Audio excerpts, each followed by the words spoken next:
First video lecture में हम लोग क्वांटम मैकेनिक्स का इंट्रोडक्शन लिए थे, ठीक है ना।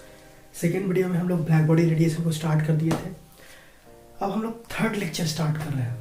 तो देखो थर्ड लेक्चर क्या है, ये भी इंट्रोडक्शन ही है क्वांटम मैकेनिक्स का, लेकिन बेसिकली इसमें हम लोग क्या कर रहे हैं, इसमें हम लोग Planck energy density distribution law को पढ़ेंगे। अब क्वेश्चन ये है कि इसको पढ़ने का नीड ही क्यों, मतलब इसको पढ़ने का जरूरत है क्यों पढ़ा। तो देखो इंट्रोडक्शन में जैसे हमको पता है कि क्वांटम मैकेनिक्स क्या है, थोड़ा सा पहले ब्रीफ कर रहे हैं कि स्टार्ट पहला दो लेक्चर में क्या हुआ है, फर्स्ट वीडियो लेक्चर और सेकंड वीडियो लेक्चर में, लेक्चर नंबर 1 लेक्चर 2 में। तो लेक्चर नंबर 1 में हम लोग देखे थे कि कैसे क्लासिकल मैकेनिक्स फेल हो जाता है किसको एक्सप्लेन करने में, वो टाइप का फिनोमिना जो कि स्पीड ऑफ लाइट के कंपेरेबल होता है और जो माइक्रोस्कोपिक वर्ल्ड में होता है, मतलब जो small particle for example electron proton, इसके मोशन इसके डायनेमिक्स को एक्सप्लेन करने में फेल हो रहा था कौन सा, क्लासिकल मैकेनिक्स। इसीलिए क्वांटम मैकेनिक्स का ऑरिजिन हुआ, ठीक है। तो सबसे इंट्रोडक्शन पहला वीडियो में हम लोग डिटेल में उसके बारे में बात कर चुके थे। सेकंड वीडियो लेक्चर में हम लोग ब्लैक बॉडी रेडिएशन स्टार्ट कर दिए थे, जिसमें हम लोग ब्लैक बॉडी क्या है उसके बारे में पढ़े थे, ब्लैक बॉडी रेडिएशन क्या है। फिर हम लोग एक क्वेश्चन अराइज किए थे कि क्या black hole perfect black body है, तो उसका आंसर था कि नहीं, कोई भी चीज़ परफेक्ट तो होता ही नहीं है। तो ये अगर नहीं पता है ब्लैक बॉडी क्या है, ब्लैक बॉडी रेडिएशन क्या है, तो second video lecture quantum mechanics second video lecture में जाके देखो, उस ब्लैक बॉडी के बारे में डिटेल में बताया हुआ है, एवरीथिंग एक्सप्लेन डिटेल, ठीक है। तो जाओ उसको एक बार देखो। इसमें हम लोग प्लैंक का पढ़ेंगे एनर्जी डेंसिटी डिस्ट्रीब्यूशन लॉ। तो उसमें क्या हुआ था ना कि बीन्स का और रेलेजिन्स का जो एनर्जी डेंसिटी डिस्ट्रीब्यूशन लॉ आया था, जो मैथमेटिकल एक्सप्रेशन आया था, वो एक्सपेरिमेंटल जो ग्राफ था, जो कि स्पेक्ट्रम आ रहा था जब ब्लैक बॉडी को हीट कर रहे थे, तब उससे जो एनर्जी डेंसिटी एंड फ्रीक्वेंसी के बीच जो ग्राफ था ना, उसको एक्सप्लेन ना कर पा रहा था।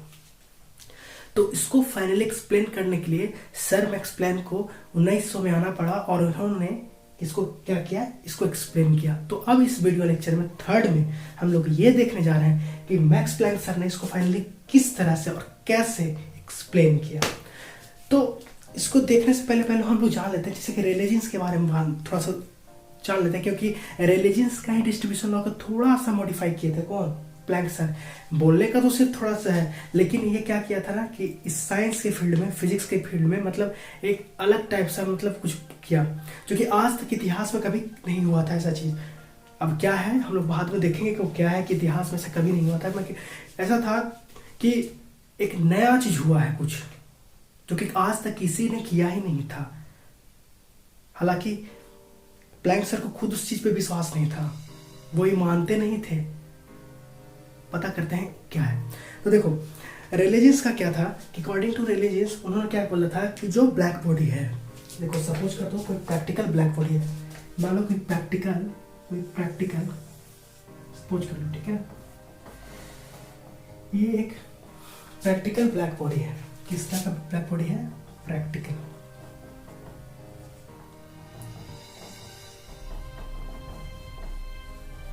ये प्रैक्टिकल ब्लैक बॉडी है, ऑलराइट। अब प्रैक्टिकल ब्लैक बॉडी है तो उसको क्या किया, इसको हीट की, तो हीट किए इस तरह से रेडिएशन इमिट के अंदर किए, रेडिएशन अंदर किए, ठीक है, रेडिएशन इस तरह से अंदर डाले। तो रेलेजिन्स सर क्या बोलते थे, उनके अनुसार ना सरफेस के अंदर जो है ना, कैविटी के अंदर क्या है, इलेक्ट्रॉन प्रेजेंट है, और जब इसको हीट करते हैं तो हीट करने के कारण ये जो इलेक्ट्रॉन है क्या करता है, वाइब्रेट करता है, मतलब इलेक्ट्रॉन अपने मेन पोजीशन पर ऑसिलेट करता है। और थ्योरी ऑफ इलेक्ट्रोमैग्नेटिक वेव्स हम लोग पढ़ चुके हैं कि मूविंग चार्ज और वाइब्रेटिंग ऑसिलेटिंग चार्ज प्रोड्यूस करता है क्या, रेडिएशन, यानी कि एनर्जी को रेडिएट करता है। तो अगर एनर्जी को रेडिएट कर रहा है यानी कि वो रेडिएशन को इमिट कर रहा है। तो देखो अगर ये ऑसिलेट करेगा तो एनर्जी रेडिएट करेगा। तो रेलेजिन्स सर ने बोला कि हम क्या करेंगे, यहाँ पे जो इलेक्ट्रॉन का जो वाइब्रेशन हो रहा है उस वाइब्रेशन का फ्रीक्वेंसी को देखेंगे, ना कि हम जो रेडिएशन निकल रहा है उसका फ्रीक्वेंसी को देखेंगे। तो उन्होंने जितना भी स्टडी किया इलेक्ट्रॉन के फ्रीक्वेंसी के स्टडी किया, मतलब इलेक्ट्रॉन का जो ऑसिलेशन है उसके फ्रीक्वेंसी को पढ़ा। तो यहाँ पे प्लैंक सर क्या करते हैं, प्लैंक सर भी सेम काम करते हैं। उन्होंने भी यही एज्यूम किया कि जो इलेक्ट्रॉन है वो जो अपने मेन पोजिशन पर ऑसिलेट कर रहा है उसका क्या है, डिफरेंट मोड ऑफ ऑसिलेशन है। लेकिन सबसे इंपॉर्टेंट पॉइंट है, ध्यान सुनने का चीज है कि रेलेजिन्स सर का प्लैंक सर में डिफरेंस क्या था। देखो रेलेजिन्स सर बोल रहे थे ना, उनके अनुसार जो इलेक्ट्रॉन का वाइब्रेशन है ना, all type of mode of vibration possible है, मतलब हर तरह का वाइब्रेशन पॉसिबल है। और अगर हर तरह का वाइब्रेशन पॉसिबल रहेगा तो हर तरह का रेडिएशन निकलेगा। लेकिन प्लैंक सर ने यह कहा कि वाइब्रेशन क्या है, मतलब ऑसिलेशन तो हो रहा है, डिफरेंट मोड ऑफ ऑसिलेशन भी हो रहा है, लेकिन all type of mode of vibration या ऑसिलेशन पॉसिबल नहीं है, वो नहीं हो रहा है। समझ में आया? मतलब हर तरह का ऑसिलेशन पॉसिबल नहीं है। और अगर हर तरह का ऑसिलेशन पॉसिबल नहीं है तो क्या नहीं हो सकता है, हर तरह का रेडिएशन नहीं बाहर निकल सकता है। अगर हर तरह का रेडिएशन बाहर नहीं निकल सकता है तो जो स्पेक्ट्रम हम लोग बना रहे हैं वो स्पेक्ट्रम किस तरह का आएगा, एक डिस्क्रीट आएगा। यानी कि जो एनर्जी निकल रहा है, जो रेडिएशन निकल रहा है वो डिस्क्रीट होगा, कॉन्टिन्यूस नहीं होगा। अब देखो, ये सबसे इंपॉर्टेंट पॉइंट था। ये हिस्ट्री में सबसे पहला बार ऐसा हुआ था कि कोई ऐसा मान रहा था कि एनर्जी भी डिस्क्रीट हो सकता है। क्योंकि न्यूटन के टाइम, गैलीलियो के टाइम, केपलर, जो भी तो क्लासिकली हम लोग सोच सकते हैं, हम लोग क्लासिकली एज्यूम नहीं कर सकते हैं कि एनर्जी कॉन्टिन्यू डिस्क्रीट हो सकता है। एनर्जी हम लोग मानते हैं कॉन्टिन्यूस होता है। जैसे वेव एनर्जी को लेके प्रोपोगेट करता है तो वो कॉन्टिन्यूस एनर्जी को लेके प्रोपोगेट करता है, ना कि डिस्क्रीट। अब यहाँ पे सर का जो जम्पसन था ना कि डिस्क्रीट है, तो यहाँ पे बहुत फैन फैक्ट ये है कि खुद प्लैंक सर को विश्वास नहीं था, खुद नहीं मानना चाहते थे कि ऐसा हो सकता है, लेकिन क्या करें, मजबूरी था। अगर वो ऐसा एज्यूम नहीं करते तो इसको ब्लैक बॉडी रेडिएशन को एक्सप्लेन नहीं कर पाते, और अगर ब्लैक बॉडी रेडिएशन एक्सप्लेन नहीं कर पाते तो फिर कोई और आता एक्सप्लेन करने के लिए। लेकिन ये तो ऐसा नहीं हुआ, ब्लैक बॉडी रेडिएशन को तो प्लैंक सर ने एक्सप्लेन किया। तो वहाँ पे उनका बहुत बड़ा जम्पसन था। इसको हम बार बार बोल रहे हैं क्योंकि क्या जम्पसन था, क्वांटम मैकेनिक्स का ओरिजिन इसलिए यहाँ से हुआ क्योंकि energy is discrete not a continuous.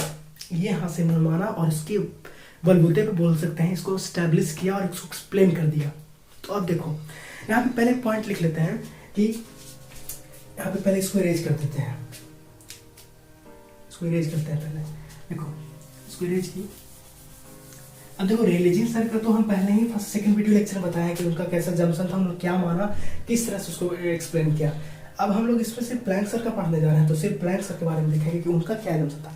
देखो अकॉर्डिंग टू देखो according to Planck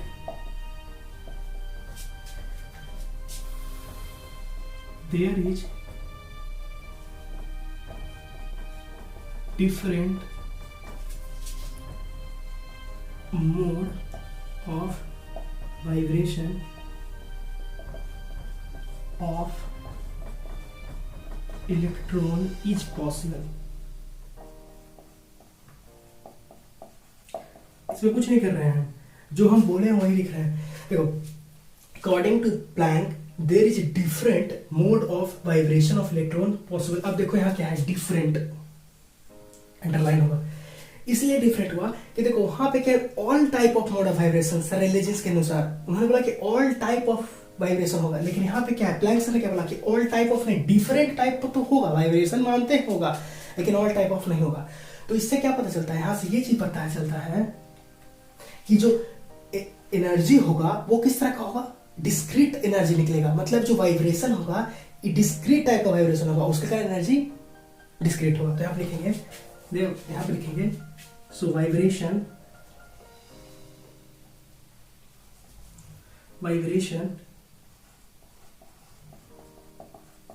is also discrete।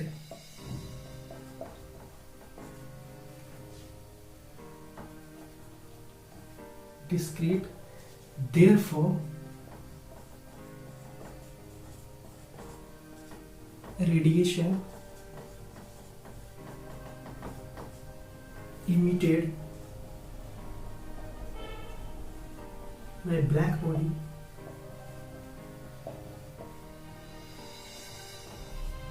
is also discrete।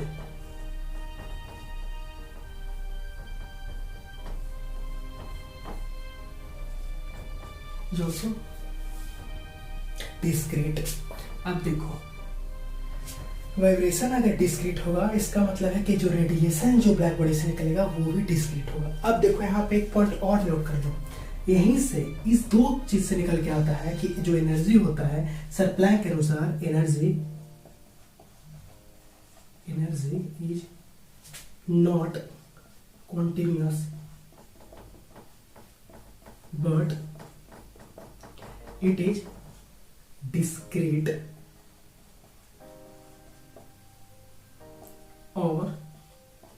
In form of quanta, और लिख सकते हैं packet of energy, packet of energy. अब देखो यहाँ पे दो पॉइंट, देखो इससे क्या कर रहे हैं, इससे हमको ये पता चला कि जो वाइब्रेशन है वो डिस्क्रीट होगा, उसके चलते जो रेडिएशन हो निकलेगा वो भी क्या होगा, डिस्क्रीट निकलेगा। अगर रेडिएशन डिस्क्रीट निकलना है यानी कि एनर्जी कॉन्टिन्यूस ना होकर बाकी एनर्जी डिस्क्रीट है, दैट इज, और in the form of quanta, जिसको हम लोग क्वांटा बोलते हैं, और इसी को हम लोग पैकेट ऑफ एनर्जी बोलते हैं। फॉर एग्जाम्पल, जो मान लो बल्ब से जो लाइट निकल रहा है वो किस फॉर्म में होता है, क्वांटा के फॉर्म होता है, यानी कि पैकेट ऑफ एनर्जी होता है, small small packet of energy होता है, जो कि डिस्क्रीट होता है, कॉन्टिन्यूस नहीं होता है, कॉन्टिन्यूस नहीं होता है। अब देखो यहाँ तक नोट कर लो, उसके बाद इसका मैथमेटिकल एक्सप्रेशन लिखते हैं कि डिस्क्रीट यानी कहने का मतलब क्या हुआ। तो यहाँ तक नोट करो, पहले यहाँ तक नोट करो, कोई प्रॉब्लम नहीं, देख लेते रिकॉर्डिंग हो रहा है कि नहीं, एक सेकेंड, या रिकॉर्डिंग हो रहा है। देखो अब यहाँ तक लिख लो, कोई प्रॉब्लम नहीं, यहाँ तक इरेज कर देते हैं। तो यहाँ तक तो समझ में आ गया होगा कि कहना क्या चाह रहे हैं, ठीक है, इसको इरेज करते हैं।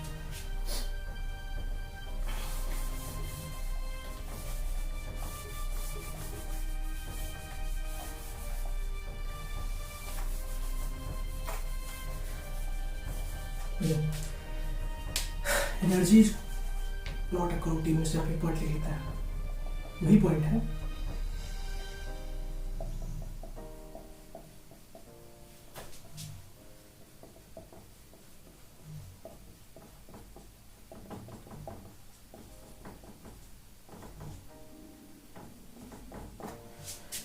अब देखो यहाँ पर मैथमेटिकल फॉर्म क्या हुआ उसका, मैथमेटिकली हुआ energy E equals to Nhν, ये हुआ। उसका मतलब कि एनर्जी क्या है, कौन सा एनर्जी को रिप्रेजेंट कर रहा है, ये डिस्क्रीट एनर्जी को रिप्रेजेंट कर रहा है, यानी कि यहाँ पे देखेंगे where n is equal to quantum number, H क्या है यहाँ पे, प्लैंक कांस्टेंट, म्यू क्या है हमें, फ्रीक्वेंसी, क्या है, फ्रीक्वेंसी है। अब देखो यहाँ पे जो n का जो पॉसिबल वैल्यू हो सकता है, n जो पॉसिबल वैल्यू ले सकता है, एक्सेप्ट कर सकता है, वो हो सकता है 0, n का वैल्यू 0 भी हो सकता है, 1 भी हो सकता है, 2 भी हो सकता है, 3 भी हो सकता है, 4 एंड सो ऑन। लेकिन n का वैल्यू क्या नहीं हो सकता है, ये सबसे इंपॉर्टेंट चीज है। ये तो क्या हो सकता है, मान लीजिए n जैसे नहीं हो सकता है, n can not be equal to 1/2, n 1/2 नहीं हो सकता, तो फ्रैक्शनल नहीं हो सकता, n को हम -1/2 नहीं सकता, ये भी नहीं हो सकता, n ये भी वैल्यू नहीं एक्सेप्ट करेगा, ये भी एक्सेप्ट नहीं करेगा। और क्या लिख सकते हैं, n इज इक्वल टू जैसे कि 0 पॉइंट करेगा। तो ये सब वैल्यू जो है ना n का हम एक्सेप्ट नहीं कर सकते हैं, ये वैल्यू n नहीं एक्सेप्ट करेगा, मतलब ये वैल्यू इस डिस्क्रीट एनर्जी में एक्सेप्टेबल नहीं है। तो यहाँ पे जो एनर्जी का जो वैल्यू आएगा वो एनर्जी कुछ इस तरह से आएगा, मान लो अगर n 0 है तो E कितना हो जाएगा 0, अगर मान लो n अगर 1 है तो ये हो जाएगा कितना, E इक्वल टू hν, अगर 2 है तो ये हो जाएगा क्या 2hν, 3 है तो ये हो जाएगा 3hν। मतलब ये सब सारे वैल्यू क्यों होंगे, एक्सेप्टेबल होंगे, जो कि इंटीजर मल्टीपल में होगा, 0 1 2 3 4 या 0 भी हो सकता है। तो मतलब ये सब वैल्यू क्या है, एक्सेप्टेबल है एनर्जी का, ये सब वैल्यू नहीं एक्सेप्टेबल है, मतलब इसको हम लोग नहीं ले सकते हैं, ठीक है। क्यों, क्योंकि ये एक कॉन्टिन्यूस एनर्जी को रिप्रेजेंट कर रहा है, मतलब 0.5 ले लिए, 0.3 ले लिए, मतलब एक्सेप्ट कर रहा है, इसका मतलब हर वैल्यू को एक्सेप्ट कर रहा है। लेकिन ऐसा नहीं है, हर वैल्यू को एक्सेप्ट नहीं करेगा, क्योंकि हर टाइप ऑफ ऑसिलेशन ही पॉसिबल नहीं है, हर टाइप ऑफ वाइब्रेशन ही पॉसिबल नहीं है, तो ये एनर्जी भी पॉसिबल नहीं होगा। तो आई होप कि ये समझ में तुमको आया होगा कि प्लैंक सर ने क्या एज्यूम किया और कैसे एज्यूम किया, और इसके बेसिस पे प्लैंक सर ने किस तरह से एक्सप्लेन करने का कोशिश किया। अब हम लोग देखेंगे कि Planck energy density distribution law में जो प्लैंक सर का जो मैथमेटिकल एक्सप्रेशन था, वो मैथमेटिकल एक्सप्रेशन कैसे आता है और अब क्या है। तो यहाँ तक पहले रीच कर लो, जो भी पॉइंट लिखे हैं उसको साफ साफ नोट कर लेना, क्योंकि बहुत इंपॉर्टेंट, एक तरह से बोल सकते हैं कि एजम्पशन ही है। और इसको एक चीज और ये ध्यान से देख लो, ये क्या है, ये है प्लैंक्स पोस्टुलेट भी बोलते हैं इसको, Planck's postulate, this is called Planck postulate. E is what we are, ये प्लैंक का पोस्टुलेट है, यानी कि ये जो उन्होंने माना, इस तरह से मान करके उन्होंने इसको प्रूफ किया। ठीक, तो यहाँ तक नोट कर पाएगा, right? Okay, just I erase this thing. Mathematical expression हम लोग देखेंगे प्लैंक सर का, कि उन्होंने मैथमेटिकल कैसे उस एक्सप्रेशन को डिराइव किया था, जो कि एक्चुअल ग्राफ को एक्सप्लेन करने में सक्सेसफुल रहा। कैसे, देखते हैं। देखो, number of mode of vibration, जो number of mode of vibration था in frequency range mu to D mu, अभी भी वो सेम रहेगा, उसमें कोई दिक्कत नहीं है। लेकिन प्रॉब्लम वहां पे है, चेंज से प्लैंक सर ने अपने एक्सप्रेशन में किया, जो सिंगल ऑसिलेटर का जो एवरेज एनर्जी था वो कुछ और आएगा। इसमें उसका डेरिवेशन हम लोग नहीं करने जा रहे हैं, उसका डेरिवेशन है और हम लोग इस वीडियो में नहीं करेंगे। हम लोग जो या तो स्टैटिकल मैकेनिक्स या तो थर्मोडायनेमिक्स, इसमें कहीं पे कहीं मैं ड्राइव कर दूंगा, उसको देख लूंगा, ठीक है ना? तो पहले हम उसको ड्राइव नहीं करने जा रहे हैं। तो देखो, जैसे कि हम लोग को number of mode of vibration, या तो बोल सकते हैं number of mode of vibration. देखो, नंबर ऑफ क्या करने क्या जा रहे हैं, इंपॉर्टेंट है जानना। हम लोग अब मैथमेटिकल एक्सप्रेशन ड्राइव करने जा रहे हैं, मतलब एक्सप्रेशन देखने जा रहे हैं, ये Planck energy density distribution law क्या है, और उसके मैथमेटिकल एक्सप्रेशन से कैसे वो एक्सप्लेन किया ग्राफ को, जो एक्चुअल एक्सपेरिमेंटेड ग्राफ था। तो देखो, number of mode of vibration from frequency range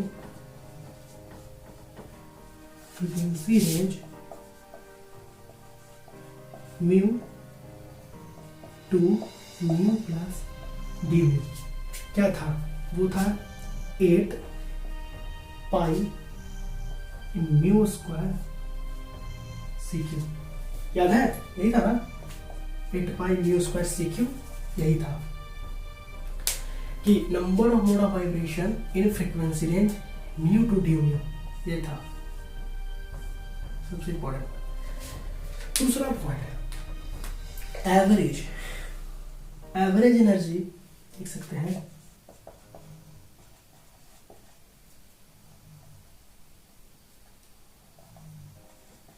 average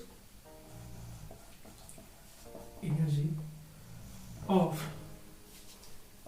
one oscillator is, क्या होगा इस केस में, हो गया H mu upon E to the power H mu by K T minus 1। ये और इसको अच्छा से लिखते हैं, थोड़ा क्लियर करके देखो, थोड़ा क्लियर करके वो लिखते हैं, कुछ इस तरह से था। देखो, E equals to H mu upon E to the power H mu by K T minus 1। इसका क्या डेरिवेशन है, इसका डेरिवेशन है, ऐसा ही नहीं रिजल्ट आ गया, इसका डेरिवेशन है, लेकिन हम लोग नहीं करने जा रहे हैं। जो कि रेलिजन सर ने माना था कि ऑसिलेटर का जो ऑसिलेशन है इलेक्ट्रॉन का, वो all type of mode of oscillation, इसलिए उसका एनर्जी क्या आता था, फ्रॉम प्रिंसिपल इक्विपार्टीशन एनर्जी केटी आ रहा था। लेकिन यहाँ पे कुछ और आ रहा है, क्यों? क्योंकि डिफरेंट मोड ऑफ ऑसिलेशन है, लेकिन all type of mode of oscillation नहीं है, इसके कारण से है। ठीक है, समझना क्या बताना चाह रहा है ये। अब देखो, हम देखना चाहते हैं कि energy density in frequency range mu to D में कितना होता है। तो क्या करना पड़ेगा, सिंपली ये जो आया, ये एक्सप्रेशन, इसको और इसको, ये दोनों को जब हम मल्टीप्लाई कर देंगे तो हमको क्या निकल के आ जाएगा, हमको एनर्जी डेंसिटी मिल जाएगा from frequency range mu to mu plus D mu. Alright, problem नहीं। देखो, तो क्या करते हैं, इसको जस्ट मर्ज कर देते हैं, मल्टीप्लाई करते हैं। तो देखो, यहाँ पे लिखेंगे energy density you at any frequency mu at constant temperature T equals to, दोनों को मल्टीप्लाई कर देंगे तो क्या आ जाएगा, देखो आ जाएगा h mu e to the power h mu over के T minus 1 into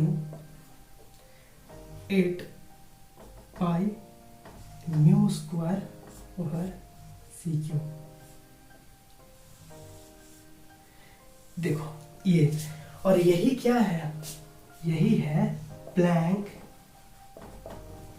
energy density distribution law, यही है Planck energy density distribution law. और अब देखो क्या करेंगे, अब हम देखेंगे कि इसके बिहाफ पे हम एक्सप्लेन करने की कोशिश करेंगे जो मेरा एक्सपेरिमेंटेड ग्राफ आया था फॉर ब्लैक बॉडी रेडिएशन, जो हम एक्सपेरिमेंट से लाए थे कि किस तरह से किसी टेम्परेचर पे उसका जो स्पेक्ट्रम आ रहा था, वो अब क्या करना चाहेंगे हम लोग इसके एक्सपेरिमेंट से ड्राइव करने की कोशिश करेंगे, जो एक्सप्रेशन है मैथमेटिकल एक्सप्रेशन से मैच करने की कोशिश करेंगे। तो देखते हैं कि जो एक्सपेरिमेंटेड ग्राफ था 4000 केल्विन पे हम देखते हैं, ठीक है, तो इसको इरेज कर देते हैं यहाँ तक। याद रखना ये Planck energy density distribution law है, ये है एक्चुअली, ये जो कैसे है दोनों को मल्टीप्लाई करके रहा है। यहाँ पे सबसे इंपॉर्टेंट पॉइंट है कि यहाँ पे जो एवरेज एनर्जी होगा उस सिंगल ऑसिलेटर का, वन ऑसिलेटर का बोल सकते हैं, या वन ऑसिलेशन का ऑसिलेटर या वन ऑसिलेशन जो भी बोलो, उसका क्या होगा, ये एक्सप्रेशन होगा, न कि जो हम लोग रिलेटिविटी का हाफ केटी। क्यों केटी नहीं हुआ, क्योंकि वो तो simply all mode of vibration को रिप्रेजेंट करता है, पर ये तो all type of mode of vibration को नहीं बल्कि डिस्क्रीट वाइब्रेशन को एक्सप्रेशन को मतलब क्या बताता है ये एक्सप्रेशन। तो इसको इरेज कर देते हैं। अब हम इस एक्सप्रेशन से मदद लेंगे, अब इस एक्सप्रेशन को याद रखना है, तो यहाँ तक इसको इरेज कर देते हैं। देखो उसको कहीं पे नोट कर लो, इसको इरेज कर दिए हैं, ऐसे नोट करना पीछे करके रिवाइंड करके, बहुत इंपॉर्टेंट है भाई। जैसे अभी तो क्वांटम मैकेनिक्स का सिंपल इंट्रोडक्शन ही चल रहा है, क्वांटम मैकेनिक्स में बेसिकली इन नहीं किया, लेकिन हाँ यही सब तो क्वांटम मैकेनिक्स का स्टेबलाइजर का काम किया था। क्वांटम मैकेनिक्स जो ओरिजिनेट हुआ था यही सब कुछ फिनोमेना था, जिसके जैसे क्वांटम इफेक्ट, फोटोइलेक्ट्रिक इफेक्ट। तो अभी तो हम लोग सिर्फ ऐसे ब्लैक बॉडी रेडिएशन पढ़ रहे हैं, नेक्स्ट कुछ लेक्चर में आएगा फोटोइलेक्ट्रिक इफेक्ट। तो देखो energy density U eight any frequency mu at constant temperature T कितना आया था, वो था E H म्यू, सॉरी उसको एक बार अच्छे से एच कर लेना, एक सेकेंड, था H mu e to the power H mu over KT minus 1 into 8 पाई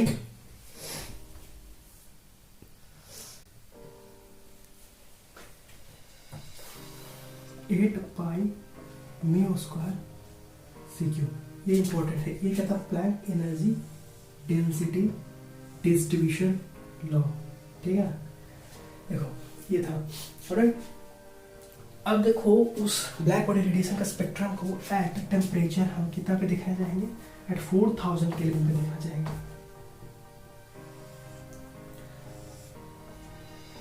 देखो ये एनर्जी डेंसिटी हो गया जो,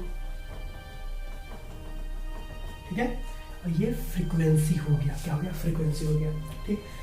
4000 केल्विन पे कुछ ग्राफ इस तरह से आया था, कुछ इस तरह से ग्राफ आया था, ठीक है, एट 4000 केल्विन पे। ये तो एक्सपेरिमेंटेड था। अब जब हम Planck energy density distribution law के मतलब इसके हिसाब से ग्राफ ड्रॉ किए, तो वो ग्राफ कुछ इस तरह से आया, देखो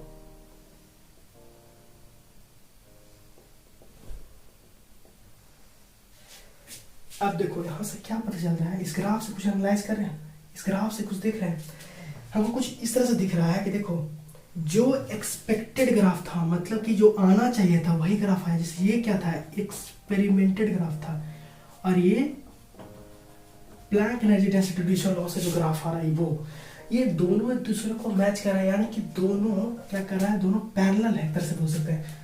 तो दोनों क्या कर रहा है, जो प्लैंक का एनर्जी डेंसिटी डिस्ट्रीब्यूशन लॉ था वो एक्सपेरिमेंटेड ग्राफ से मैच कर रहा है, यानी कि प्लैंक सर का जो एजम्पशन था कि एनर्जी कॉन्टिन्यूस नहीं होकर बल्कि डिस्क्रीट होता है, ये तो सही होता है।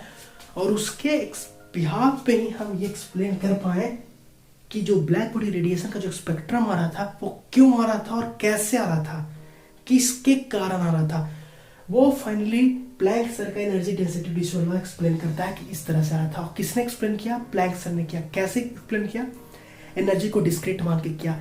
यहीं पे पहला बार क्वांटाइजेशन का सिद्धांत आता था। First principle of quantization come because to explain the black body radiation, alright. तो ये तो कुछ पॉइंट था कि ब्लैक बॉडी रेडिएशन को फाइनली किसने एक्सप्लेन किया, सर प्लैंक ने इसको एक्सप्लेन कर दिया। कोई डाउट यहाँ पे, कोई प्रॉब्लम नहीं, नजर नहीं आ रहा होगा, थोड़ा सा बोर्ड छोटा है इसलिए छोटा मतलब लिखना पड़ता है। ऐसे होप ही समझ में आ गया होगा क्या बोलना चाहते हैं, ठीक है, ये समझ में आ गया होगा। तो देखो ये तो एनर्जी डेंसिटी डिस्ट्रीब्यूशन लॉ हो गया प्लैंक सर का। अब जो नेक्स्ट है वो नेक्स्ट हम लोग पढ़ेंगे कि अब हम देखते हैं कि कैसे हम वीन्स का एनर्जी डेंसिटी डिस्ट्रीब्यूशन लॉ और रेलेजेंस का एनर्जी डेंसिटी डिस्ट्रीब्यूशन लॉ को हम क्या करेंगे, प्रूफ करेंगे, ड्राइव नहीं करेंगे, इंपॉर्टेंट पॉइंट, प्रूफ करेंगे किसके हिसाब से, Planck energy density distribution law से किस तरह से हम लोग प्रूफ कर सकते हैं, ये बहुत इंपॉर्टेंट है। तो नेक्स्ट सेगमेंट में हम लोग वो देखते हैं कि कैसे उसको हम लोग प्रूफ करेंगे, ठीक है। तो देखो इसको तब तक हम लोग इरेज कर देते हैं इसको। देखो इस सेगमेंट में क्या करेंगे हम लोग, इस सेक्शन में प्रूफ करेंगे क्या, रेलेजेंस और बीन्स लॉ। क्या करेंगे, रेलेजेंस सर का और बीन्स सर का जो एनर्जी डेंसिटी डिस्ट्रीब्यूशन लॉ आया था फॉर ब्लैक बॉडी रेडिएशन, उसको हम लोग प्लैंक के लॉ से एक्सप्लेन करेंगे। और प्लैंक का लॉ क्या था, जो कि हम लोग अभी तुरंत पढ़े हैं कि प्लैंक का लॉ क्या है, प्लैंक के लॉ से इसको क्या एक्सप्लेन करेंगे, क्योंकि प्लैंक का लॉ ही ऐसा था जो फाइनली इसको एक्सप्लेन कर पाया था ब्लैक बॉडी रेडिएशन को। ऑलराइट, तो चलो इसको देखते हैं। तो पहला क्या करेंगे, पहले हम लोग रेलेजेंस का प्रूफ करेंगे फ्रॉम किससे, फ्रॉम प्लैंक। ऑलराइट, तो चलो इसको इरेज करते हैं, इसको इरेज कर देता हूँ। देखो हेडिंग डालो, देखो हेडिंग डाल के Rayleigh law, Rayleigh law from Planck distribution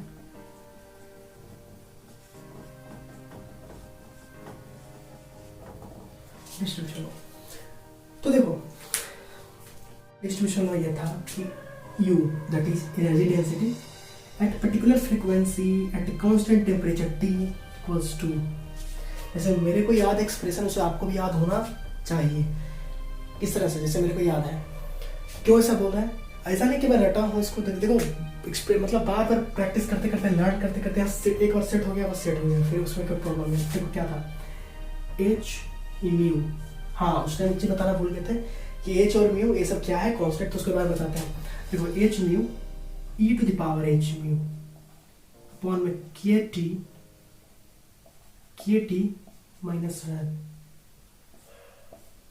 into 8 pi mu square over C Q, where देखो H तो पता है प्लैंक कांस्टेंट है, म्यू हो गया फ्रीक्वेंसी, टी हो गया टेम्परेचर, सी तो स्पीड ऑफ लाइट है, तो ये सब तो पता होगा, यहाँ पे कोई प्रॉब्लम नहीं है। और इसने क्या किया, ब्लैक बॉडी रेडिएशन को उसके कर्व आ रहा था उसको क्या किया, एक्सप्लेन कर दिया था। तो हमको पहले से रेलेजेंस लॉ फ्रॉम ड्राइव करना है, तो इसको याद रखना, ये बहुत इंपॉर्टेंट है।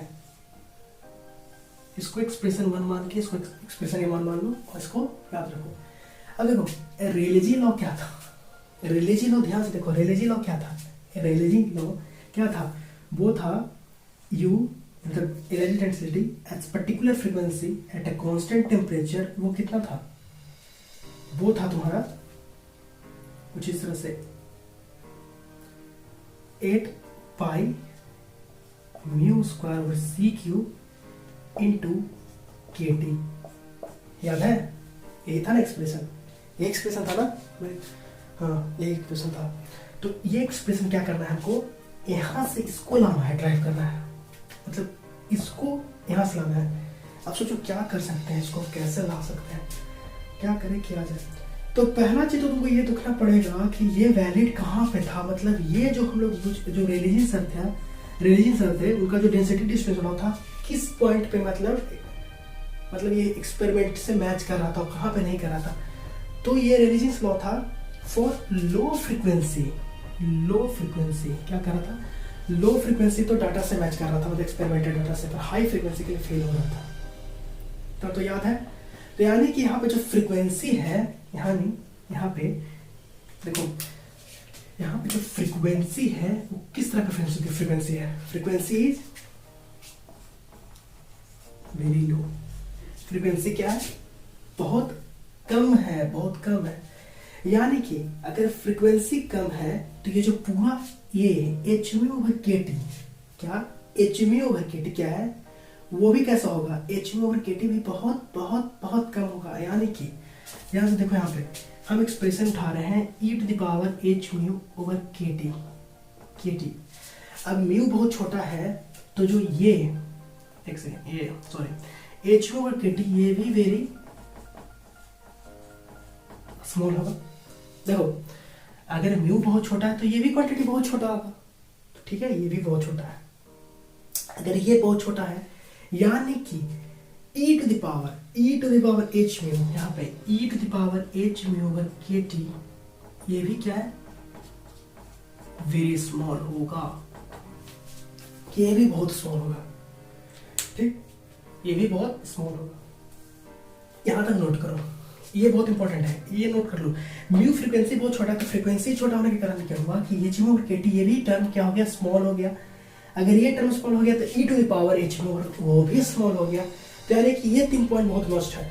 तो हमको सिर्फ ये एक्सप्रेशन याद रखना है। मेरा बोर्ड थोड़ा छोटा है इसलिए मेरे को इरेज करना पड़ रहा है, ठीक है ना, तो हम इसको इरेज कर देते हैं। हमको ये एक्सप्रेशन लाना है, ये ध्यान रखना चाहिए, ठीक है, और ये तो होना ही चाहिए तब जाके ड्राइव कर पाएंगे भाई। हम ऐसे थोड़ी ना रटा हुआ कि ड्राइव कर देंगे, कुछ एक्सप्रेशन सेट है दिमाग में, उस तरह से उसको अप्रोच कर रहा है। तो वो पॉइंट तुमको याद हो गया। यानी कि अब यहाँ से देखो हम क्या कर सकते हैं कि हम e to the power x का एक्सपेंशन लगा सकते हैं। जैसे कि क्या होता है, e to the power x का एक्सपेंशन क्या होता है, 1 plus x square 2 factorial plus x cube over 3 factorial plus dot dot dot plus x to the power n upon n factorial. कुछ ये होता है e to the power x का expansion, ये e to the power x का expansion है। अब देखो एक चीज यहाँ पे ध्यान देना, अगर x का पावर x बहुत छोटा है तो उसका स्क्वायर टर्म या क्यूब टर्म वो तो और भी छोटा होगा। जैसे कि एग्जांपल के तौर पर मान लो, एग्जांपल हम कंसीडर कर लेते हैं, जैसे कि मान लो कहीं पे नंबर दिया है 0.1 तो बहुत छोटा है। अगर वहीं पे इसका हम स्क्वायर कर देते हैं, क्या करते हैं, स्क्वायर कर दिए, तो स्क्वायर कर दिए तो 0.1 का स्क्वायर कर दिए तो ये इससे और भी छोटा हो गया, यानी कि ये 0.01 हो गया, जो कि इससे और छोटा हो गया इस टर्म से। तो क्या इसके मुकाबिल मतलब इसको तो हम नेगलेक्ट कर सकते हैं, तो यही करेंगे हम यहाँ पे क्या करेंगे हम लोग, ये जो सेकेंड टर्म से ना स्क्वायर टर्म से इसको क्या कर देंगे, नेगलेक्ट कर देंगे, यानी कि स्क्वायर का पावर है तो x के पावर से और भी छोटा होगा, तो इतना टर्म को हम लोग नेगलेक्ट कर देंगे, ठीक है, इतना टर्म को नेगलेक्ट कर देंगे। जब इतना टर्म को हम लोग नेगलेक्ट करेंगे तब देखते हैं क्या होता है। देखो अब यहाँ पे से सिमिलरली हम लिखेंगे e to the power h mu over kt को। देखो e to the power h mu over kt क्या हो जाएगा, 1 plus h mu kt plus h mu kt whole square 2 factorial plus dot dot dot so. अब ये बहुत छोटा है तो यानी ये तो और भी छोटा होगा, तो इसको क्या करेंगे, यहाँ से हम लोग नेगलेक्ट कर देंगे। इस तरह इसको नेगलेक्ट किया है तो इसको भी नेगलेक्ट कर देंगे। जब इसको नेगलेक्ट कर देंगे तो मेरे पास क्या बचेगा, सिर्फ ये बचेगा एक्सप्रेशन, तो इसको हम लोग लिख लेते हैं, ठीक। इसको इरेज करो यहाँ से, जस्ट इसको नेगलेक्ट किए हैं तो इसको तो इरेज कर देंगे, अब कोई दिक्कत नहीं है। अब देखो ये इक्वेशन 1 माने थे, इसको हम लोग इसको इक्वेशन 2 मान लेंगे। अब क्या करेंगे, on putting value of equation 2 on first we get. Second को उठा के फर्स्ट में रखो। अब कहां पे रखोगे, e to the power h की जगह पे यहाँ पे इसको पूरा एक्सप्रेशन रखो। तो हम ये ग्राफ रेज करते हैं। जब इसको उठा करके इस पे रखोगे तो देखो क्या होगा, एज करता है भाई, बोर्ड बहुत छोटा है इसलिए प्रॉब्लम हो रहा है। मेरा बड़ा बोर्ड है ना, जो जहाँ मेरा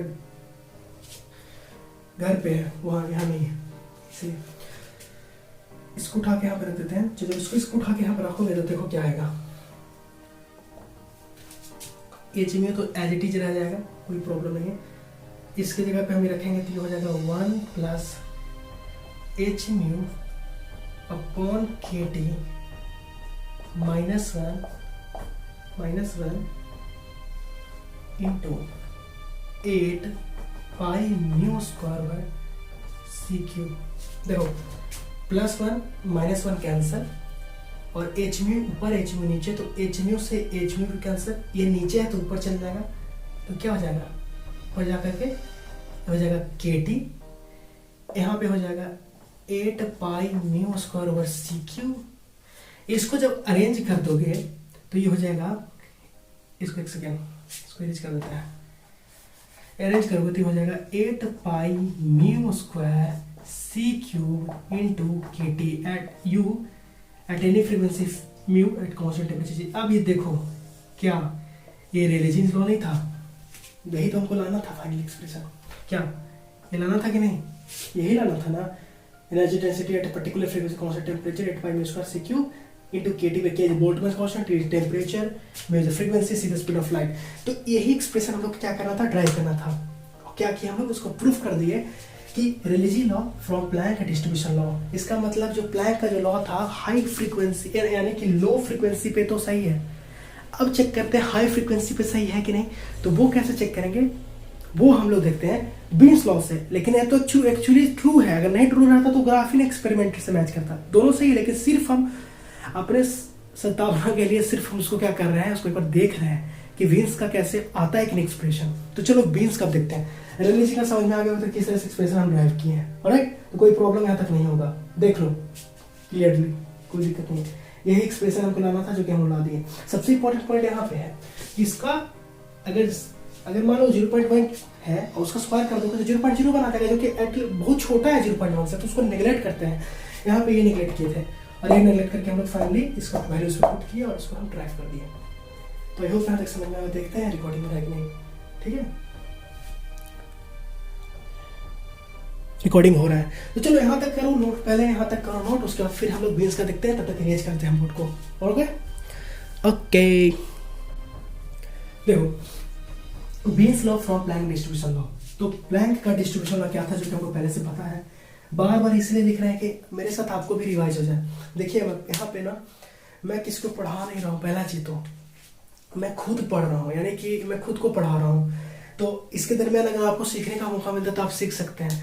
यहाँ पे मैं किसी को यहाँ पे मैं किसी को पढ़ा नहीं रहा हूँ। पहला चीज़ कि मेरा क्वांटम मैकेनिक्स 3rd ईयर में है और मैं इस 1st ईयर में खुद से पढ़ रहा हूँ। खुद को पढ़ाने, खुद को मतलब क्यूरियोसिटी था क्वांटम मैकेनिक्स पढ़ने का, यानी कि एक quantum mechanics special theory of relativity, तो खुद से पढ़ने का मेरे को इच्छा था, तो मैं खुद से पढ़ रहा हूँ और उसके दरमियान मैं पढ़ा रहा हूँ, मतलब खुद से वीडियो बना रहा हूँ। तो अगर आपको सीखने का इच्छा तो सीख सकते हैं मेरे से, बाकी बकवास नहीं करते हैं। देखो Wien's law from the plank distribution law.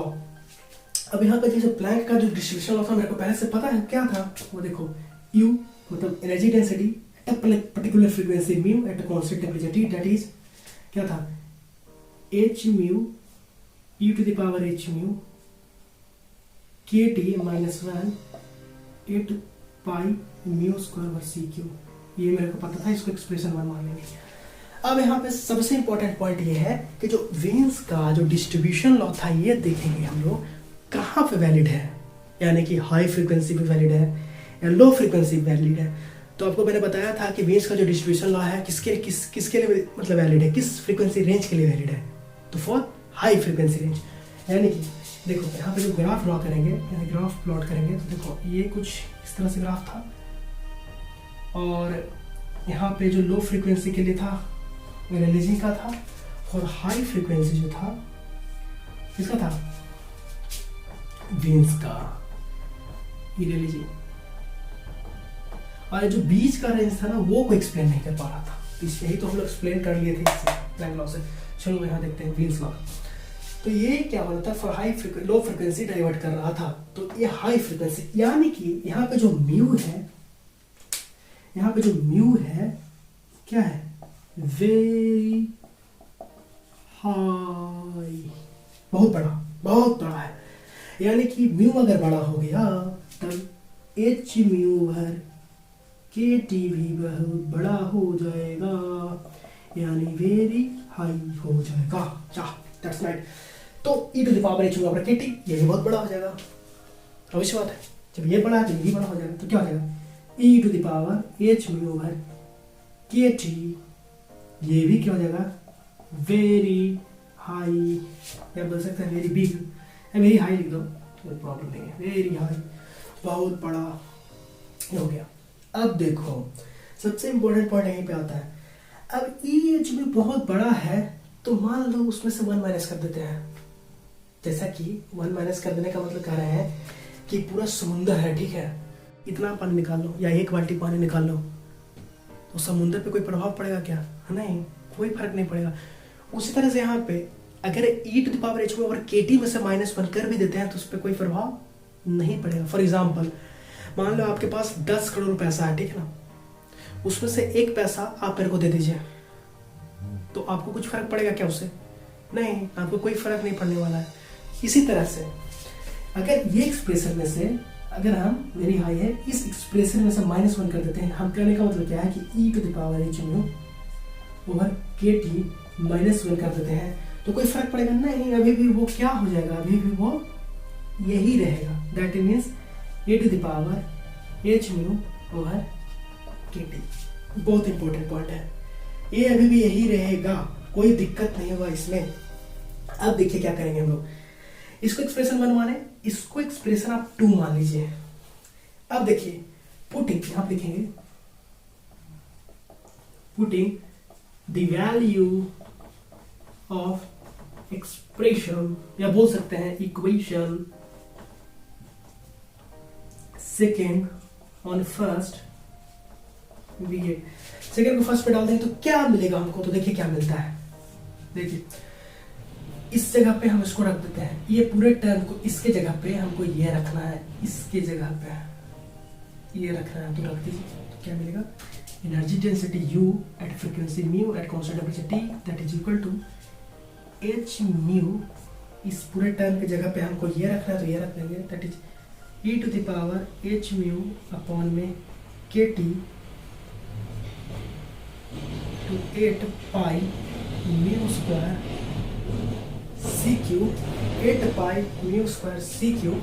अब देखिए यहाँ पे e to the power h mu over kt ऊपर चल जाएगा, क्या हो जाएगा, ऊपर चल जाएगा, देखिए तो energy density U at particular frequency P at constant temperature G that will equal to h, यहाँ पे मल्टीप्लाई कर देंगे तो h mu square into mu, mu cube upon में सी क्यूब इंटू में, या इसको इस तरह से लिखिए 8 पाई इधर कर दीजिए, 8 पाई इधर कर दीजिए, mu square into mu, mu cube, c cube नीचे में आ जाएगा, c cube, e to the power h ऊपर चल जाएगा तो हो जाएगा e टू द पावर minus h mu upon kt। कोई प्रॉब्लम यहाँ तक, कोई प्रॉब्लम नहीं।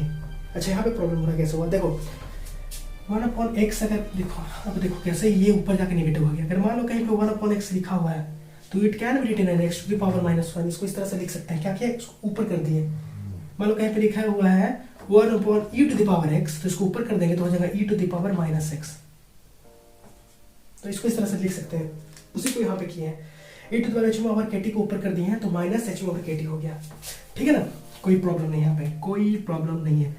अब देखिए ये जो इतना टर्म है ये कांस्टेंट है, ठीक, और ये दोनों टर्म क्या है, कांस्टेंट है, ये दो टर्म क्या है, कांस्टेंट है, करेक्ट। देखिए देखो 8 पाई पॉसिबल कांस्टेंट है, तो यहाँ पे लिख सकते हैं energy density U at a particular mu at constant temperature T that will equal to constant A, ये कांस्टेंट A हो जाएगा, मान लो कुछ भी कांस्टेंट तो में से डोनेट कर देते हैं ना, अगर मल्टीप्लाई करो तो कोई कांस्टेंट ही आएगा, इनटू म्यू क्यूब E। अब देखो ये कांस्टेंट है तो इसकी जगह पे हम लिख सकते हैं B या कुछ P लिख सकते हैं इनटू म्यू बाय T।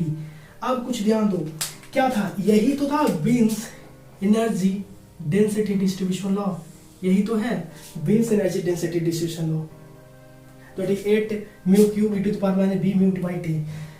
यहाँ से क्या पता चलता है, या तो यहाँ से हम क्या किए, हेंस लिख सकते हैं, हेंस वी प्रूव बीन्स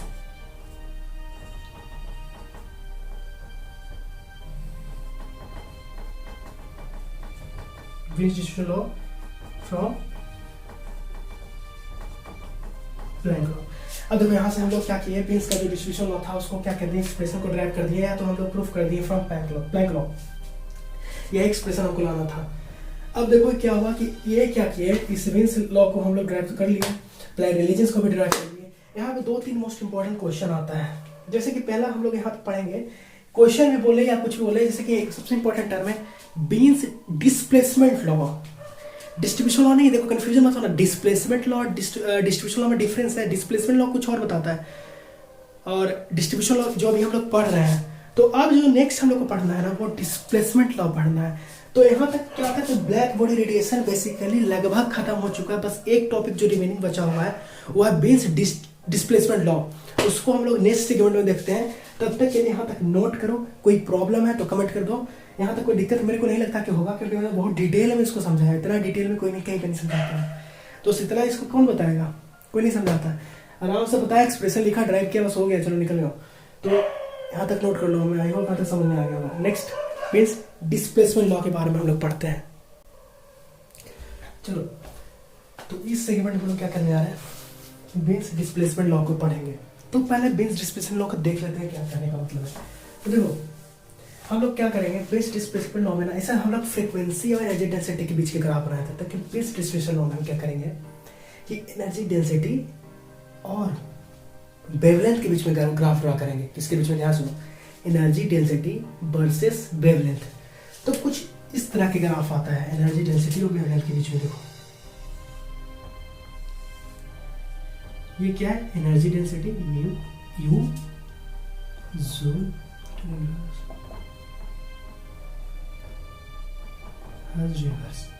ये एट पर्टिकुलर वेवलेंथ, मतलब किसी लेंडा पे बनाएंगे वेवलेंथ पे। तो ग्राफ देखो कुछ इस तरह से आता है, बढ़िया से बनाते हैं।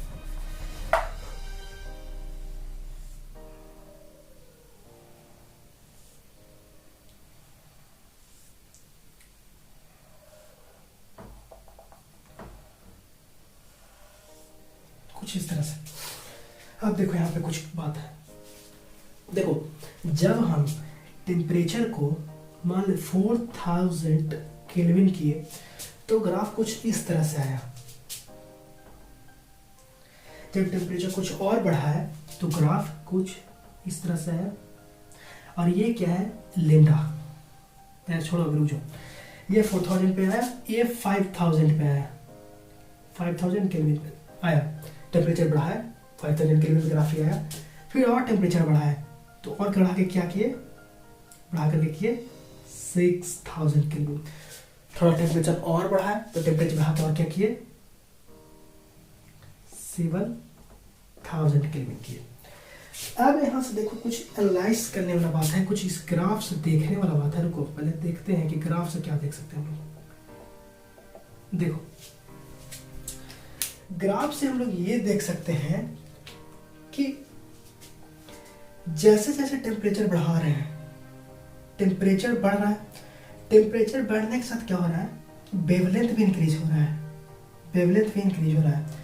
और जैसे जैसे वेवलेंथ इंक्रीज हो रहा है उससे उसी के साथ साथ ये जो एनर्जी डेंसिटी का वैल्यू है वो भी इंक्रीज हो रहा है। यहाँ तक तो समझ में आ रहा है कि टेम्परेचर बढ़ा रहे हैं तो उससे क्या हो रहा है, वेवलेंथ इंक्रीज कर रहा है। टेम्परेचर बढ़ा है तो देखो वेवलेंथ बढ़ा, वेवलेंथ बढ़ा बढ़ा बढ़ा, वेवलेंथ बढ़ने के साथ एनर्जी डेंसिटी भी बढ़ रहा है, एनर्जी डेंसिटी भी देखो बढ़ रहा है बढ़ रहा है। लेकिन देखो देख रहे हैं यहाँ पे किसी पर्टिकुलर वैल्यू ऑफ वेवलेंथ के लिए जो एनर्जी डेंसिटी का वैल्यू है वो कैसा आ रहा है, मैक्सिमम आ रहा है। ये ऑब्जर्व करने वाली बात है इस ग्राफ से, बहुत इंपॉर्टेंट पॉइंट है। देखो किसी पर्टिकुलर वैल्यू, किसका, किसी पर्टिकुलर वैल्यू ऑफ वेवलेंथ के लिए क्या आ रहा है, जो एनर्जी डेंसिटी का वैल्यू है वो मैक्सिमम आ रहा है। और जैसे जैसे वेवलेंथ बढ़ा रहे हैं, इनिशियली वेवलेंथ बढ़ा रहे हैं तो क्या हो रहा है, एनर्जी डेंसिटी भी बढ़ रहा है। लेकिन एक पर्टिकुलर वेवलेंथ जैसे क्रॉस करता है, जैसे वहां पे आता है डेंसिटी मैक्सिमम होता है, और जैसे ही उसके बाद और वेवलेंथ बढ़ाते हैं तो देखो एनर्जी डेंसिटी, देखो ये हो रहा है एनर्जी डेंसिटी। अब देखो यहाँ पे वेवलेंथ बढ़ा है लेकिन एनर्जी डेंसिटी घट गया। तो मतलब फर्दर एक पर्टिकुलर वेवलेंथ के बाद जैसे जैसे एनर्जी डेंसिटी को हम लोग बढ़ा रहे हैं, सॉरी जैसे जैसे हम लोग वेवलेंथ को बढ़ा रहे हैं एनर्जी डेंसिटी का वैल्यू घट रहा है। यानी यहाँ पे क्या समझ में आ रहा है कि इनिशियली तो वेवलेंथ बढ़ाने से एनर्जी डेंसिटी वैल्यू बढ़ रहा है, लेकिन जब किसी पर्टिकुलर वैल्यू पे क्या वेवलेंथ पहुंच रहा है, अटेंड कर रहा है कोई वैल्यू, उसके बाद बढ़ाने के बाद वेवलेंथ के बाद भी एनर्जी डेंसिटी नहीं बढ़ रहा है, मतलब कहीं पे जगह पे मैक्सिमम हो रहा है। जहाँ पे एनर्जी डेंसिटी जिस पर्टिकुलर वैल्यू पे मैक्सिमम हो रहा है, मतलब जिस पर्टिकुलर लेमडा के मतलब वेवलेंथ के वैल्यू के लिए मैक्सिमम हो रहा है, उस वेवलेंथ को हम लेमडा एम से डिनोट करते हैं। क्या करते हैं? लेमडा एम से डिनोट कर देते हैं। Lambda M, lambda M, lambda M क्या है? लेमडा वो पर्टिकुलर वेवलेंथ है जिस पे जो एनर्जी डेंसिटी का वैल्यू है वो मैक्सिमम आ रहा है। मैक्सिमम देखो कहीं ना कहीं पे तो मैक्सिमम आएगा, तो जहाँ पे मैक्सिमम आ रहा है उस वेवलेंथ को हम लोग लेमडा एम से डिनोट कर देते हैं। तो अब इसको हम लोग एनालाइज तो कर लिए, लेकिन इसको हम लोग अब क्या करेंगे, लिखेंगे कि देख फ्रॉम दिस ग्राफ इसको हम लिखते हैं कि for constant temperature, for constant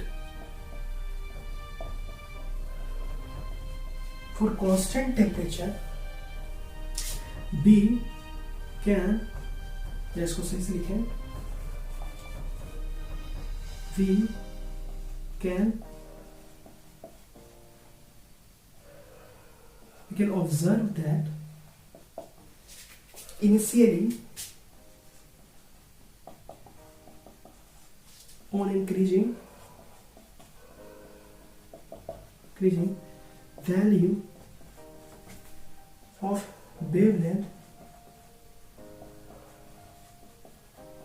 lambda, energy density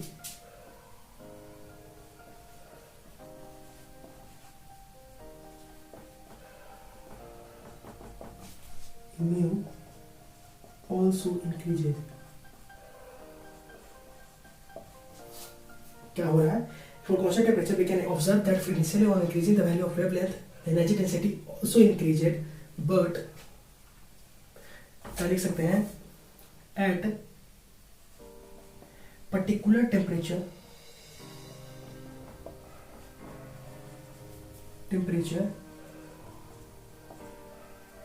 या लिख सकते हैं particular value of wavelength,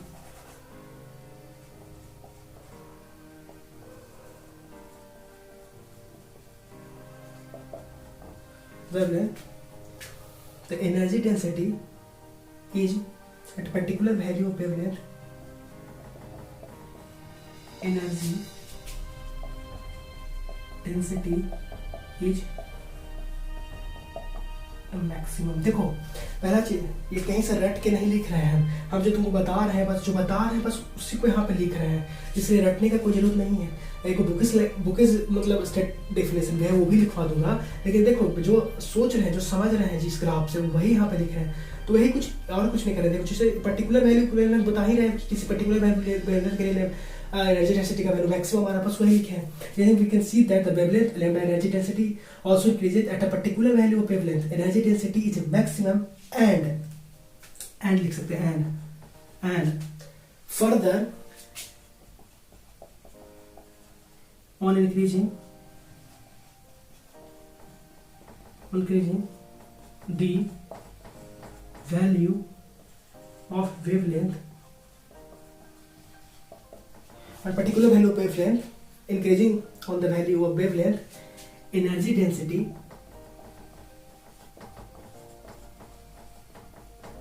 decreases। मतलब समझ में आया कि किसी पर्टिकुलर वैल्यू पे जाकर के क्या वेवलेंथ के किसी पर्टिकुलर वैल्यू पे जाकर के क्या हो रहा है कि ये डिक्रीज कर रहा है एनर्जी डेंसिटी। यहाँ पे लिखेंगे वेयर, यहाँ पे point lambda M is that value of wavelength where energy density U is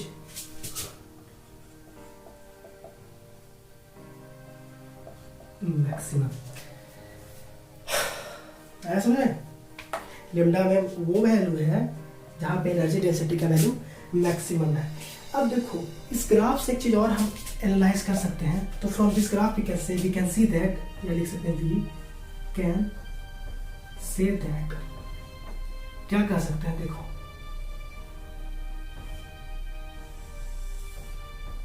ये है अब यहाँ से हम क्या कर सकते हैं, देखो यहाँ से हम कर सकते हैं कि जो लेमडा एम है वो इन्वर्सली प्रोपोर्शनेट है किसके, टेम्परेचर के। मतलब जैसे जैसे टेम्परेचर बढ़ेगा लेमडा एम का वैल्यू घटेगा, लेमडा एम का वैल्यू घटेगा, लेमडा का वैल्यू नहीं बोल रहे हैं, लेमडा एम वो पर्टिकुलर वैल्यू ऑफ वेवलेंथ जिस पे एनर्जी डेंसिटी मैक्सिमम है। तो टेम्परेचर बढ़ने के साथ ये घट रहा है, देखो टेम्परेचर बढ़ रहा है तो ये घट रहा है, टेम्परेचर यहाँ है तो ये लेमडा एम है, टेम्परेचर 6000 केल्विन की है तो टेम्परेचर लेमडा एम यहाँ आ गया, मतलब फिर 7000 की है तो लेमडा एम का वैल्यू है, मतलब धीरे धीरे डिक्रीज कर रहा है। देखो ये लेमडा एम का वैल्यू डिक्रीज कर रहा है डायरेक्शन में, जैसे जैसे टेम्परेचर को हम लोग इंक्रीज कर रहे हैं। तो वही है कि lambda M is inversely proportionate to temperature. समझ में आया क्या बोलना चाह रहे हैं, लेमडा एम टेम्परेचर के इनवर्सली प्रोपोर्शनेट है। तो देखो इनवर्सली प्रोपोर्शनेट साइन हटाने के लिए इनवर्सली प्रोपोर्शनेट साइन को हटाएंगे तो क्या आ जाएगा, कांस्टेंट आ जाएगा। तो यहाँ से जो आएगा lambda M equals to B T. अब देखो जो बी है बीन्स डिस्प्लेसमेंट कांस्टेंट है, क्या है, वेन्स डिस्प्लेसमेंट कांस्टेंट है बी। और यहां से बी का जो वैल्यू आता है, देखो इसको इंपॉर्ट करो, बी का जो वैल्यू होता है वो लगभग होता है 3 × 10⁻³ मीटर केल्विन, ये होता है, ये अप्रॉक्स है, मतलब अप्रॉक्स करके है। एग्जैक्ट वैल्यू कितना है वो मेरे को याद नहीं है, अगर मैं देख के बता सकता हूँ, थोड़ा सा मैं एक बार देख लूँ, ठीक है, एक बार देख लूँ, गलत नहीं होना चाहिए, गलत गलत बता के कोई फायदा नहीं है। एक बार मैं थोड़ा सा उसका वैल्यू देख लेता हूँ कितना होता है, 1 मिनट।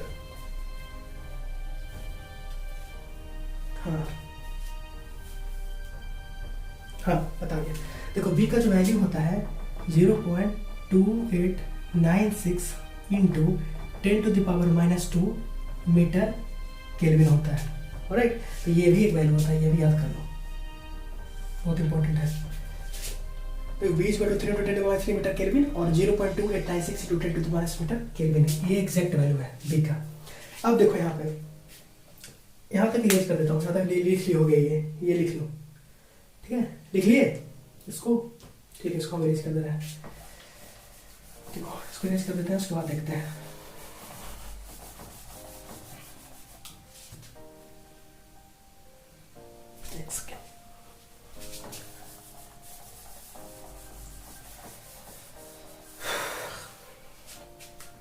देखो एक्स के अब कुछ देर में रिकॉर्डिंग भी बंद हो जाएगा, ठीक है। फिर बाद देखो यहाँ पे जो लेमडा एम है इनवर्सली प्रोपोर्शनल ओवर टेम्परेचर था, तो यहाँ से क्या आया, lambda M is equal to B over T. अब देखो लेमडा एम इधर टी से मल्टीप्लाई कर दो, ये बी, ये क्या है, यही है वीन्स डिस्प्लेसमेंट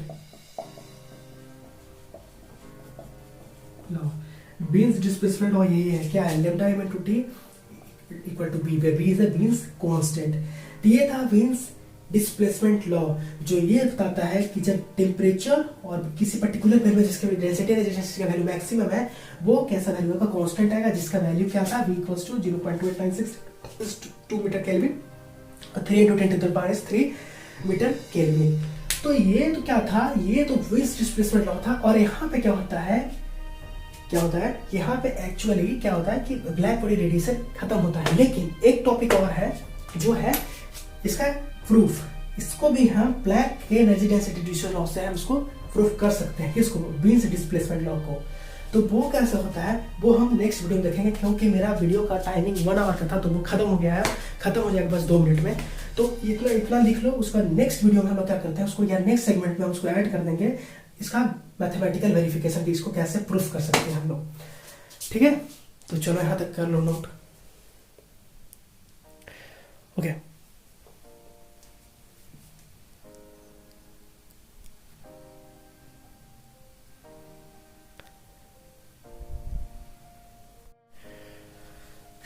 नाउ क्या है, लास्ट सेगमेंट है ब्लैक बॉडी रेडिएशन का और introduction to the black body, sorry introduction to the quantum mechanics. उसके बाद हम लोग नेक्स्ट वीडियो में क्या तो अभी पहले डिस्कस कर लेते, फिर नेक्स्ट वीडियो का क्या आएगा उस पर बात कर लेंगे।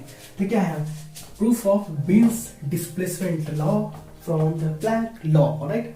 तो बीन्स का जो डिस्प्लेसमेंट लॉ था उसको हम प्लैंक के लॉ से क्या करेंगे, प्रूफ करेंगे, डायरेक्ट तो कर नहीं सकते, इसको प्रूफिंग करेंगे, तो प्रूफ करते हैं। देखो जैसे कि हमको पता है प्लैंक का जो लॉ था या प्लैंक का डिस्ट्रीब्यूशन लॉ था एट ए कांस्टेंट फ्रीक्वेंसी, मतलब at any frequency at constant temperature, वो क्या था, वो था तुम्हारा h mu e to the power h mu वर्ग k t minus 1 8 pi mu square वर्ग c क्यू। ये था, ऐसा ही था कुछ, एकदम एग्जैक्ट ऐसा ही था।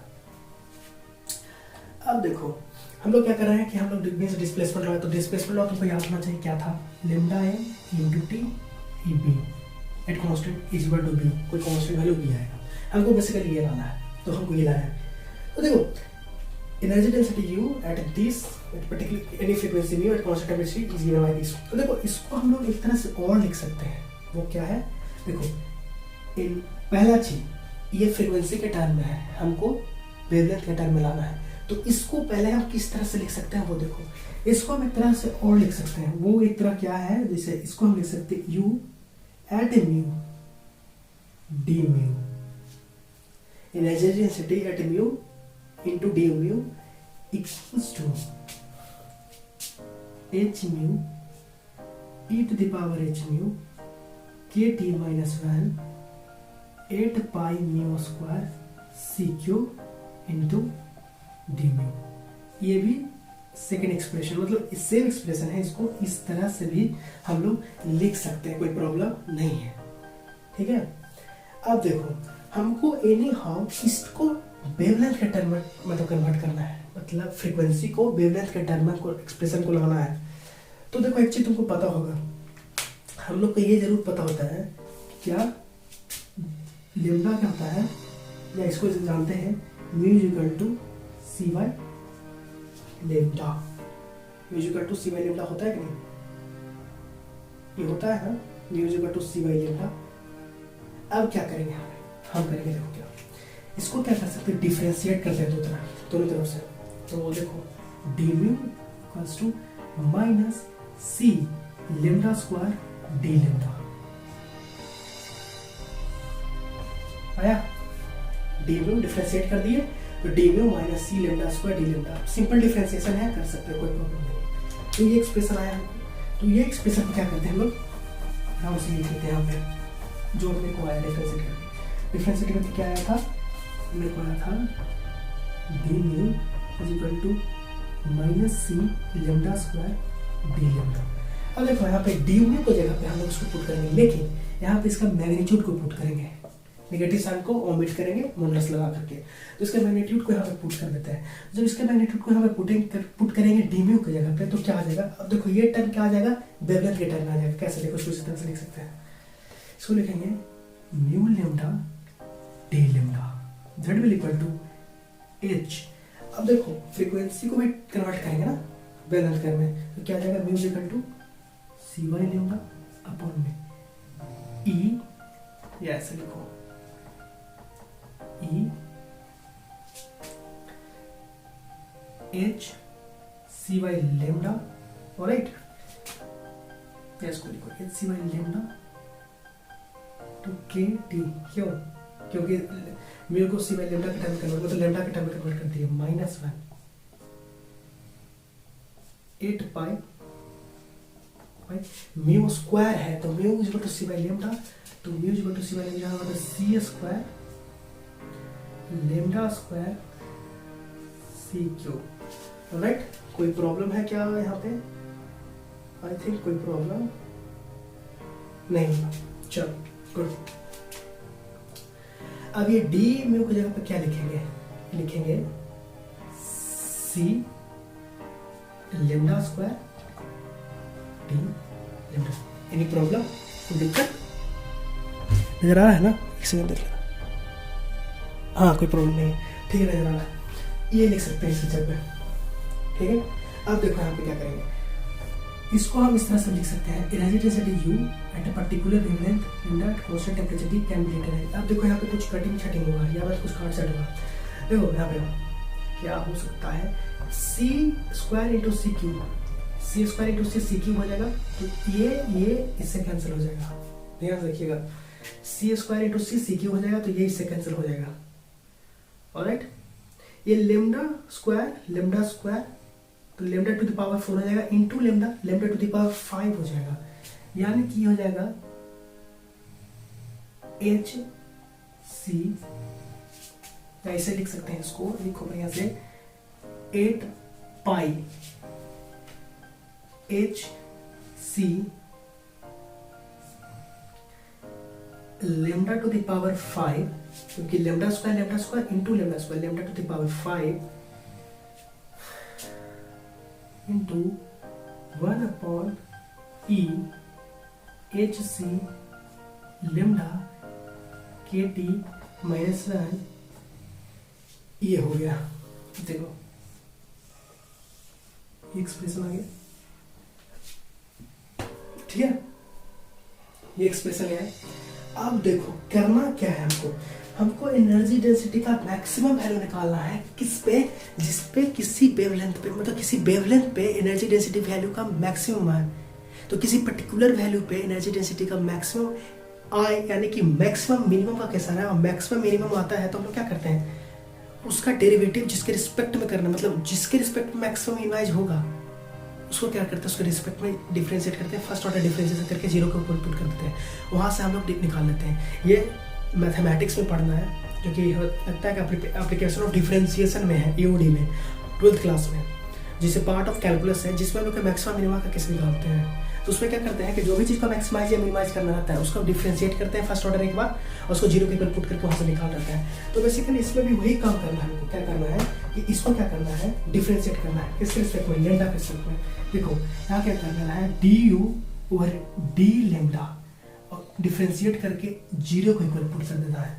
जब D you over D lambda निकालोगे और उसको जीरो के ऊपर पुट कर दोगे, तो पुट करने के बाद क्या आएगा, हमको किसी पर्टिकुलर वैल्यू पे जो कि लेमडा एम है, हमको क्या मिल जाएगा, हमको एक बी मिल जाएगा, एक्सप्रेशन मिल जाएगा। वो बी क्या है, बेस डिस्प्लेसमेंट कांस्टेंट है, जो कि लेमडा एम इनटू कांस्टेंट के बराबर आएगा। मतलब यहाँ से जब इसको सॉल्व करोगे, देखो सिंपल, कोई प्रॉब्लम होना नहीं चाहिए, सॉल्व कर सकते हो इसको। अगर सॉल्व नहीं होगा तो मेरे को बताइएगा, हम सॉल्व कर देंगे फिर से, लेकिन इसमें कोई प्रॉब्लम नहीं हो चाहिए। तो जब इसको आप डिफरेंशिएट करके जीरो के ऊपर पुट करके करोगे, मतलब इस एक्सप्रेशन को डिफरेंशिएट करोगे और जीरो के ऊपर पुट करोगे, तो आपको एक वैल्यू आएगा जो कि आपको कुछ इस तरह से आएगा, lambda M into T equals to B, जो कि एक कांस्टेंट के बराबर आएगा, कांस्टेंट के बराबर आएगा। और यही क्या है, यही तो वीन्स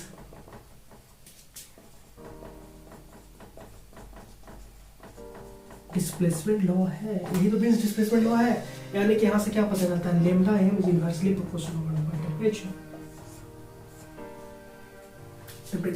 तो देखिए कुछ करना नहीं था, बस वीन्स का जो डिस्प्लेसमेंट लॉ था, सॉरी वीन्स का जो क्या बोलते हैं डिस्ट्रीब्यूशन लॉ था, उसके हिसाब से, मतलब उसके हेल्प से क्या किया, हम इसको डिराइव कर दिए, मतलब इसको प्रूफ कर दिए। देखिए लेमडा, तो ये आपको मिल जाएगा। तो ये था क्या, वीन्स का प्रूफ फ्रॉम प्लैंक लॉ।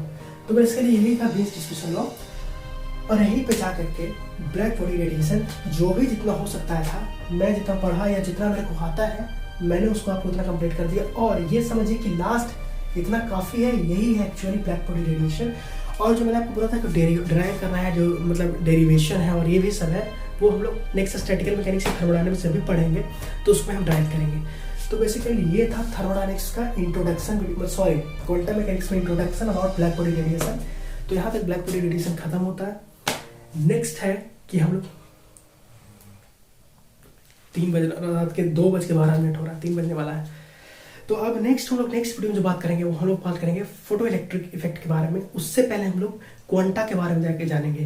देखो यहाँ पे जो क्वांटा का कंसेप्ट आया ना, उसके बारे में हम लोग बढ़िया से डिटेल में बात नहीं किए हैं, सिर्फ थोड़ा थोड़ा बात की कि क्वांटा पैकेट ऑफ एनर्जी होता है, ये होता है, लेकिन उसका कैरेक्टर क्या होता है, वो उसके बारे में कैरेक्टर पढ़ेंगे। जो फोटोन उसको बोलते हैं सिंपली।